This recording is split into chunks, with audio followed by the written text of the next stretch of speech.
And it is a 50-cent / payday / Frisco Friday here on the Roast. Alan Styles in for Joe Shashky, the butcher, and I know he's going to miss this one because his main man, our main man, Grant Cohn, quality control for the 49ers. I get a kick in that bio. Publisher for all at 49ers on SI, the FanNation on SI.com. He has his YouTube channel as well. Grant Cohn joins the Roast once again. Grant, good morning, man. How you doing? Good. I just want to make it clear. The Niners don't pay me for my quality control. I just tell them what to do for free, and they ignore me, but I still try. You still try. Hey, closed mouths don't get fed, right? Look, man, the season's over, and obviously they get beat up in Philadelphia. They got physically beat up in that football game. It's kind of tough with Josh Johnson. Purdy gets hurt. You could question the play calls or whatnot. Shanahan not challenging. Let's start with Kyle Shanahan. How would you grade his season as a head coach? Because I believe, Grant, that this was his best job this season, considering all the quarterback controversy, the quarterback roulette. How would you grade Shanahan's season as head coach of the 49ers? I'd give him a B. I mean, to me, that 12-game stretch, that winning streak, he had the team playing as well or better than any team in the league, and he gets full credit for that. He also started slow. He's also somewhat culpable in the quarterback injuries. And his pattern is he coaches his worst in the biggest game of the season. And all those things came true again this year. So he gets full credit for that 12-game winning streak, but still, I think that there's another level that he needs to get. I think he needs to grow and learn from these, defeats. And I think he kind of refuses. Like you heard him at that press conference the other day. He doesn't sound like the kind of guy who thinks he needs to grow and learn. He acts like he's the best right now. And frankly, he's not. He's close, but he's not yet. Right. Grant, let's stick with that press conference because, a lot of the fan base, dunk on him. And then some of the fan base was saying, a lot of quarterbacks have got injured. You went through the whole roster. What did you think about that last question, who a lot of people thought that you asked, by the way? What did you think about that last question about the quarterbacks and how he answered it? Because I don't know that it's Kyle Shanahan's fault. I can't say that it is, but I at least felt like he could have said, I don't know, we'll take a look at some things. I mean, you went through every guy on your roster here. Yeah, I mean, it was a good answer for Twitter, but I think what most people wanted to hear was the Niners say something like, you know what, protecting the quarterback is the most important thing, and we didn't do that well enough this year. And we're not going to blame one specific thing, but obviously we're going to analyze it and make sure that we improve here. That would have been like a really vague, generic thing that would have pleased everyone. But they wouldn't even say that. They said, hey, it's a coincidence, and we're no worse at protecting quarterbacks than other teams. And then at the end, he's like, I'm really sorry that Josh Johnson bounced his head off the turf. I'm really sorry that Brock Purdy got his arm ripped out of his socket. Like, man, you really don't sound sorry right now. You sound like a 15-year-old who's making excuses for, cracking the car up, that kind of thing. So it just was the wrong tone, the wrong message. And it was surprising because it would be so easy to say nothing and have it come out sounding beautiful. Right. No, that's a good point. Greg Cohn here on 95.7 The Game in the Morning Roast. And look, he was edgy in that presser, you could tell. And he was very definitive. I was actually shocked when he got asked about Jimmy Garoppolo. And he said, yes, I don't see a scenario in which Jimmy Garoppolo is back now. Kind of heard some of the same tone last season. So until Jimmy's wearing a different uniform, I still believe Jimmy's in play for the Niners, Grant. That's fair. I mean, should we really believe anything Kyle Shanahan says in the press conference? No offense to Kyle, but I think he's made it clear at this point that he doesn't really feel answerable to us and he can change his mind. And he's not under oath. So, yeah, I wouldn't rule it out. Because if they don't bring him back and Brock Purdy isn't ready, I mean, what are their options? Just go with Trey Lance and no one else. They weren't comfortable with that last year. So we'll see. Speaking of Trey Lance, and Matt Mayoko on the 49ers Talk podcast mentioned how the locker room would be pissed off if Brock Purdy wasn't starting by week 1. Now, we don't know what injury Brock Purdy really suffered. Is he getting Tommy John? Is he not? We still don't know the answer to that question yet. But I had a problem with the Niners after week 2 when Trey Lance got hurt. Andy Reid did this in Philly. When he was in Philadelphia, Andy Reid would always say, at a presser, if a player had a major injury, he would start that presser off by saying, first of all, I want to say shout out to so-and-so. He's hurt. Our condolences go out to him. We feel really bad about him. And he would set that tone saying, hey, it's about the player first and the game second. I had a big issue with some of those Niners running to Michael Silver, the columnist of the SF Chronicle, talking about, that was Niner football, and we feel like we have a shot yet. So how does that locker room really feel about Trey Lance from what you know, from what you've covered this past season? I mean, I'm less concerned about that. I'm more thinking about how Trey feels about that locker room and his team. I mean, at that press conference, John Lynch really said that Trey Lance has to prove he can stay healthy. You used him like Derrick Henry and he broke his leg. Are you kidding me? If I were Trey Lance, I would be angry. How could you say that? You're supposed to be on my side. You picked me. You put me in that situation. And then you got like an anonymous player saying that Matt Mayoko that they'd be pissed if Brock Purdy isn't the starter. Dude, to me, I would want off this team. And I remember when Ron Carthon got that job with the Tennessee Titans, Trey Lance put a little post on Instagram with his fingers crossed, and we don't really know what that means. But if I were him, I would want to be on the freaking Tennessee Titans right now. Like, the Niners don't want me. Cool, I don't want you either.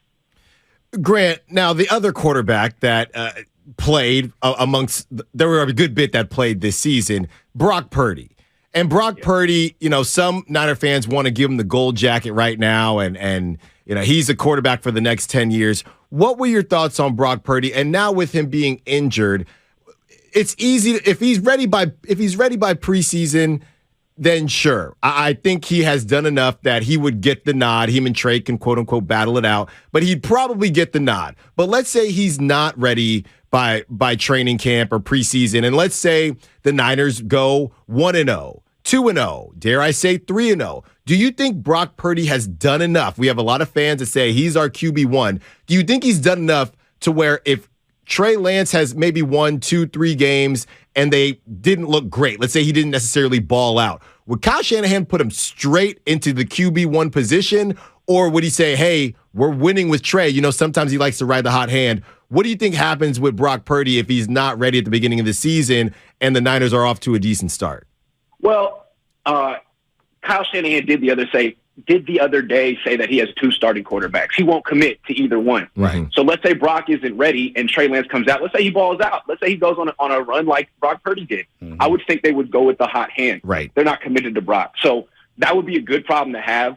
We'll see what they do. The Niners have this pattern of starting slow, especially on offense, which might be the reason that Trey Lance didn't look that great earlier this year. I mean, he didn't get to play with McCaffrey or George Kittle either. Yep. So if they start slow, that's the whole team starts slow. Maybe Trey Lance should be given a chance to grow with the team. I don't think it's a coincidence that his best start happened week 17 against Houston. He looked great in that game, but so did the whole offense. Yeah, no, I'm with you there. Grant Cohn here on 95.7 The Game.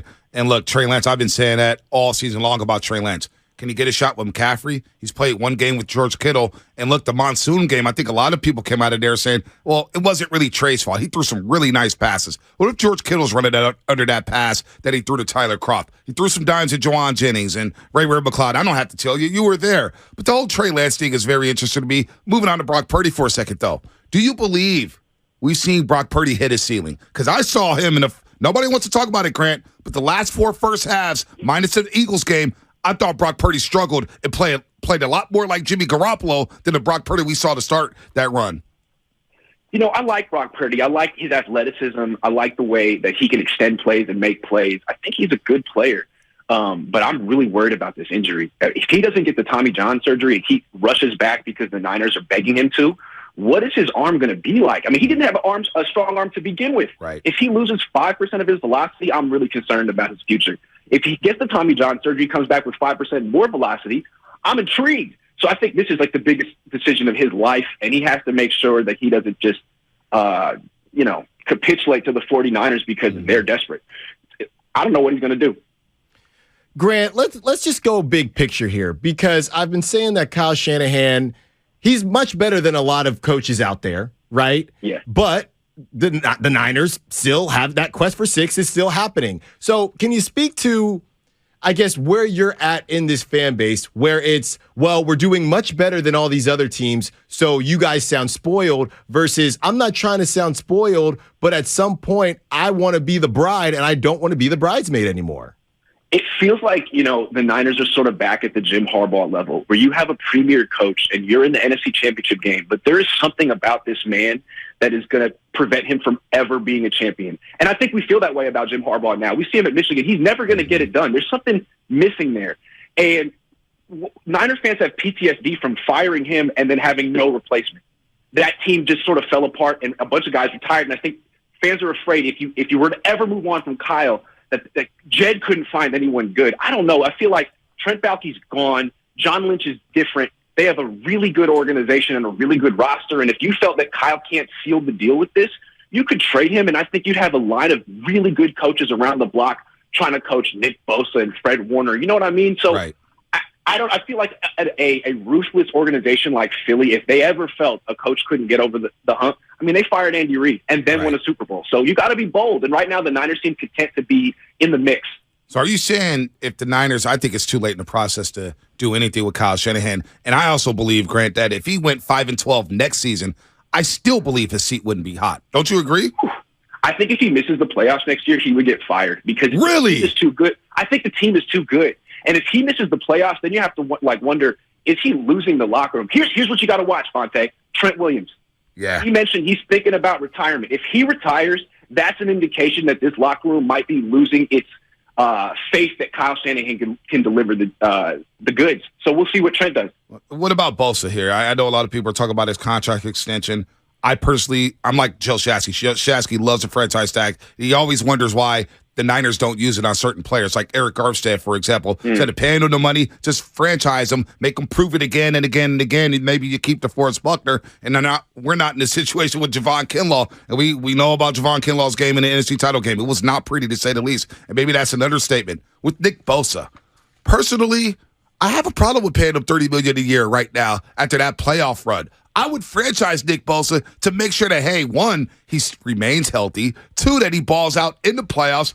I just have an issue with giving him all that guaranteed money and $30 million a year with that injury history. Yeah, I have an issue paying any player that much when there's a salary cap because what you're going to end up with is Nick Bosa and a bunch of guys on your defensive line, which is frankly what you had this year. I mean, no one else on the line had more than 5 sacks. I'd rather have Philly's formula where you have a bunch of guys with double-digit sacks. And they do that because they don't overpay on one guy. Now, Nick Bosa is definitely worth all the money he's going to get, but really, do you want 4 pass rushers or 1? And look at what the Niners have on their offensive line. They got 1 great left tackle and guys on rookie deals or journeyman guys. And it's just, I don't know. It's a unit. You got to work together. It's not enough having one dominant player. So I actually am with you on that. I'm a little hesitant on giving. He's going to make like 13% of their salary cap. Right. Hall of Fame quarterbacks get that. Yeah. And frankly, how do you justify that? Get a sack every single game? You can't do that. Yeah. What does that return on investment look like? Grant, I wanted to talk quickly about the Niners QB situation in terms of, we know about Trey, we know about Brock. A veteran QB. There's some names out there, Taylor Heineke, Kyle Allen, couple different guys that their names have been brought up. What do you think they do? Because it's very clear they need you're going to get a third string QB. Yeah, I mean, I think the success they had with Brock Purdy, they probably feel like they have a blueprint to drafting quarterbacks. I wouldn't be surprised if they drafted another one. They'll probably sign one too. Because right now, for OTAs, they got one quarterback. They got Trey Lance. Right. And he may not even ready to, so they have to bring in multiple bodies. So they could sign guys. They could bring in Gardner Minshew. They could bring in Jared Stidham. I mean, they could bring in CJ Beathard. They could bring in Nick Mullins. But I think they'll probably draft a guy too. I don't watch a ton of college football, but I like Dorian Thompson-Robinson down at UCLA. That's your guy. Starter. You are a Bruin too. I like him, but I went to UCLA, so I'm biased. I think that'd be a nice late round pick. He does have mobility, man. I remember watching him at Bishop Corbett. They used to have him on ESPN on Friday Night Lights, so he's been there for a while. He played with Snoop's son, by the way, Snoop Dogg's son. By the way, real quick before we get you out of here, Steve Wilks, is that the next defensive coordinator for the 49ers? Well, I think what's happening is the Niners and the Texans, Kyle and D'Amico, are sort of fighting over Chris Kaserik. Both want him. And Kaserik just wants to be a D-line coach, and I think they're both trying to offer him more money and maybe a defensive coordinator position, and he doesn't even want to be a defensive coordinator. So this is the complicating factor. How do you get a defensive coordinator but also keep Chris Kaserik? You might just have to promote Kaserik. So if they get Wilks, he's great, but it might end up being Kaserik just because they don't want to lose him.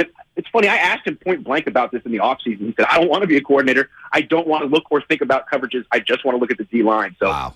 I think they probably shouldn't promote him, considering he said he doesn't want the job. All right, Grant. Good stuff as always, man. We'll talk to you soon, man. This offseason, a lot of content. Quarterback, coach, defensive coordinator, the team, the landscape. And now the Eagles are chirping, talking about George Kittle, discussing them. They used George Kittle's talk last week about them being good on paper as motivation. Go figure.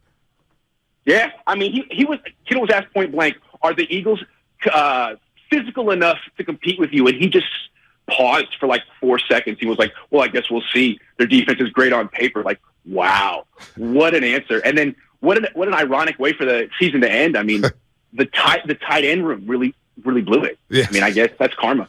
I mean, they physically beat up the Niners at the line of scrimmage. You probably had a safer trip to Philadelphia than Shasky and I, as those fans were ruthless there. I saw that. Yeah. That was crazy, man. Yeah, the walk of shame. Okay. The walk of shame. It was like the White Walkers were coming after the game. They said, get out of here. Be safe. We actually got locked in an Uber because the Uber driver's like, do not go out there. We got to go get a police escort. It's pretty wild, man. We'll catch up soon, Greg. Good stuff. All right, good to talk to you, man. All right, anytime. Greg Cohn here on the Morning Roast on 95.7 The Game.